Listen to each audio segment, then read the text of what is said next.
लाडक्या बहिणींना जुलै महिन्याचा हप्ता येत्या 2 ते 3 दिवसात मिळण्याची शक्यता आहे। लाडकी बहीण योजनेसाठी 2,984 कोटी रुपयांचा निधी वर्ग करण्यात आला आहे। 1 ते 10 ऑगस्ट दरम्यान तुळजाभवानी देवीचं गाभाऱ्यातील दर्शन भाविकांसाठी बंद राहणार। पुरातत्व खात्याकडून देवीच्या सिंहाच्या गाभाऱ्यातील जीर्णोद्धाराचं काम सुरू केलं जाणार असल्यानं देवीचं दर्शन बंद राहणार। सह्याद्री अतिथीगृहावर माजी मंत्री धनंजय मुंडेंनी घेतली मुख्यमंत्री देवेंद्र फडणवीस यांची भेट। मतदारसंघातील कामांसाठी मुंडेंकडून मुख्यमंत्र्यांना निवेदन। धनंजय मुंडे आणि मुख्यमंत्र्यांची भेट राजकीय नसल्याची सूत्रांची माहिती।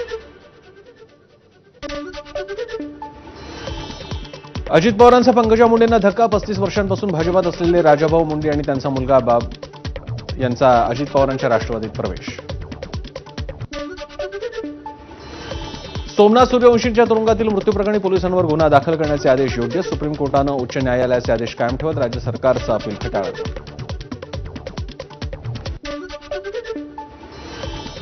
प्रकाश आंबेडकरांसह सर्वोच्च न्यायालयाचे सोमनाथ सूर्यवंशींच्या आईनं मानले आभार। प्रकाश आंबेडकर भावासारखी पाठीशी उभी राहिल्याचं म्हणत सोमनाथ यांच्या आईला अश्रू अनावर।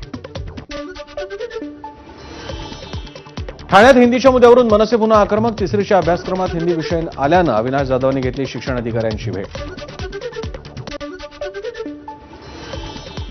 ठाण्यात निशिकांत दुबेंचं व्यंगचित्र काढत मनसेची बॅनरबाजी। दुबे दुबे कर मारेंगे अशा आशयाचा बॅनरवर मजकूर।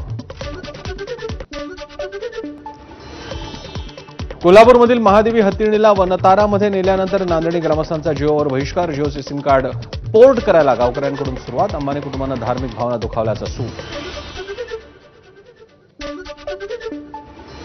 मुसळधार पावसामुळे बेळगावातील गोकाक धबधब्यानं धारण केलं रौद्ररूप। धबधबा पाहण्यासाठी पर्यटकांची गर्दी।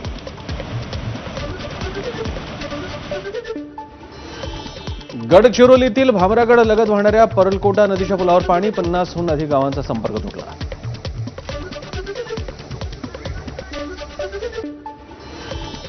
दोन 2025च्या फिडे महिला विश्वचषक विजेती दिव्या देशमुखचं मुंबई विमानतळावर स्वागत। दिव्याच्या ऐतिहासिक कामगिरीचं सर्वत्र कौतुक।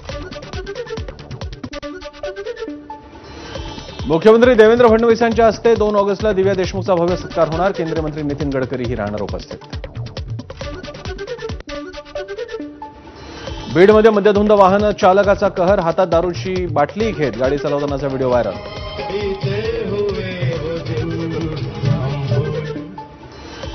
जम्मू काश्मीरमध्ये जवानांना घेऊन जाणाऱ्या आयटीबीपी बसला अपघात। चालक किरकोळ जखमी। सुदैवानं बसमध्ये कोणतेही जवान नसल्यानं मोठी दुर्घटना टळली। रशियातील भूकंपानंतर जपानच्या उत्तर भागात सुनामी। किनारपट्टीवर उंच उंच लाटा। टोकाची बंदर नेमुरा हानासाकी भागातही अलर्ट। सुनामीच्या इशाऱ्यानंतर जपानचे आण्विक ऊर्जा प्रकल्प बंद। सुनामीच्या पार्श्वभूमीवर जपानच्या विविध भागातून तब्बल 9 लाख लोकांना सुरक्षित स्थळी हलवलं। पुढील 24 तास जपानला सुनामी लाटांचा तडाखा सहन करावा लागला। जपानमध्ये प्रशांत महासागरात तब्बल 60 मीटर उंचीच्या लाटा। जपानच्या कुजी बंदर हामानाका शहरात मोठ्या लाटांची नोंद। त्यामुळे लोकांमध्ये भीतीचं वातावरण।